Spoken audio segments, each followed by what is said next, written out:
Hi అండి. అందరికీ నమస్కారం. Welcome to my channel. ఈ వీడియోలో ప్రభుత్వ పెన్షనర్లకు శుభవార్త అండి. వీరందరికీ ఇన్‌కమ్ టాక్స్ లేదంటూ అప్డేట్ రావడం జరిగింది.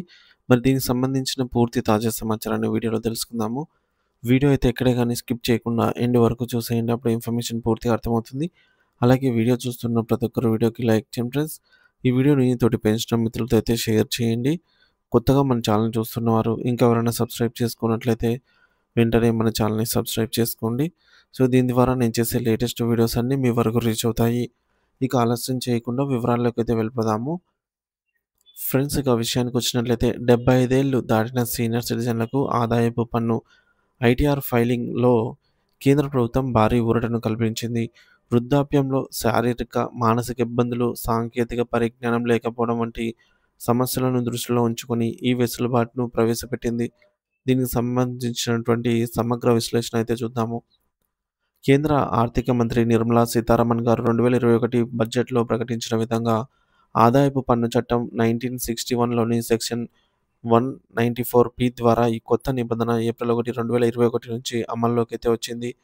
దీని ప్రకారం నిర్దిష్ట షరతులకు లోబడి 75 ఏళ్లు పైబడిన సీనియర్ సిటిజన్లకు ఐటీఆర్ దాఖలు చేయాల్సిన అవసరం లేదు. అయితే ఇది కేవలం ఐటీఆర్ ఫైలింగ్ ప్రక్రియ నుండి మాత్రమే మినహాయింపు పన్ను మాత్రమే అన్నమాట. అంటే ఫైలింగ్‌కి మాత్రమే మినహాయింపు. పన్ను చెల్లింపు నుండి కాదు అనే విషయాన్నైతే గుర్తుంచుకోవాలి. ఈ మినహాయింపు ఎవరికి వర్తిస్తుంది అంటే ముఖ్యంగా వయస్సు, అర్హత. గత ఆర్థిక సంవత్సరంలో 75 ఏళ్లు లేదా అంతకంటే ఎక్కువ వయసు ఉండాలి. రెండవది నివాస స్థితి. భారతదేశ నివాసం అంటే ఇండియన్ రెసిడెంట్ అయి ఉండాలి. మూడవది ఆదాయపు వనరులు. కేవలం పెన్షన్ మరియు అదే బ్యాంకులో సో, ఏదైతే బ్యాంకుకు మనము పెన్షన్ ఏ బ్యాంక్‌కైతే అనుసంధానం చేసి ఉంటామో, అదే బ్యాంకులో ఉన్న డిపాజిట్లు, ఫిక్స్డ్ డిపాజిట్‌లో అయిన వడ్డీ ఆదాయం మాత్రమే కలిగి ఉండాలి. వేరే ఏ ఇతర ఆదాయ మార్గాలు ఉండకూడదు. సో, ఒకే బ్యాంకు పెన్షన్ మరియు వడ్డీ ఆదాయం 2 ఒకే బ్యాంకులో జమ అవుతూ ఉండాలి. మరి ప్రక్రియ ఎలా ఉంటుంది? అర్హులైన సీనియర్ సిటిజన్‌లు తమ ఫామ్‌లో బ్యాంక్‌లో వెళ్ళి తర్వాత 12 బీబీఏ అనే ఒక ఫామ్ ఉంటుంది. సో, ఈ యొక్క 12 బీబీఏ అనే డిక్లరేషన్ పత్రాన్ని సమర్పించాల్సి ఉంటుంది.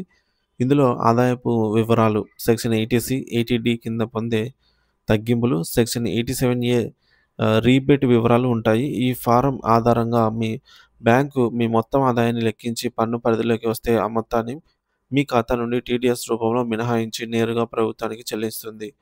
ఇలా చేస్తే మీరు ప్రత్యేకంగా ఐటీఆర్ ఫైల్ చేయాల్సిన పని లేదు. ఎవరు అర్హులు కారు అంటే ఒక బ్యాంకులో పెన్షన్ తీసుకుంటూ వేరొక బ్యాంకులో ఫిక్స్డ్ డిపాజిట్లు ఉన్నవారు అయితే అర్హులు కారనమాట. అంటే వివిధ సోర్సెస్ నుంచి ఆదాయం పొందుతున్నవారు అర్హులు కాదు.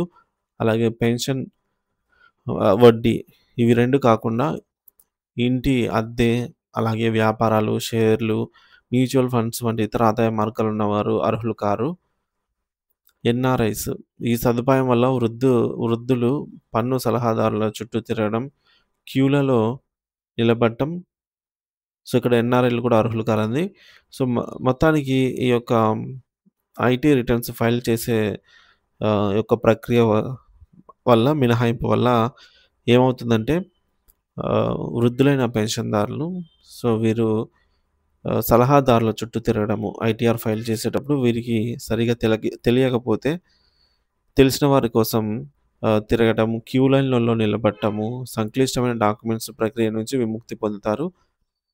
కాబట్టి అర్హులైన వారు ఎవరైతే అర్హులై ఉంటారో, సో, ఏదైతే వారికి బ్యాంకు పెన్షన్ ఉంటుందో, అదే బ్యాంకులోనే ఎఫ్‌డి ఉంటే ఆ యొక్క బ్యాంక్‌లోనే ఏ ట్రాన్సాక్షన్ ఉన్నా ఒక బ్యాంక్ ద్వారానే జరుగుతా ఉంటే, సో, వారికి ఇది వర్తిస్తుంది. ఇంకా అదర్ సోర్సెస్ నుంచి లాభాలు వస్తూ ఉంటే, అవి కూడా రిటర్న్స్ ఫైల్ చేయాలి కాబట్టి, అలాంటి వారికి ఈ పరిధిలోకి రారనమాట. సో, కేవలం ఈ యొక్క ప్రయోజనం అర్హులైన వారు పొందవచ్చు.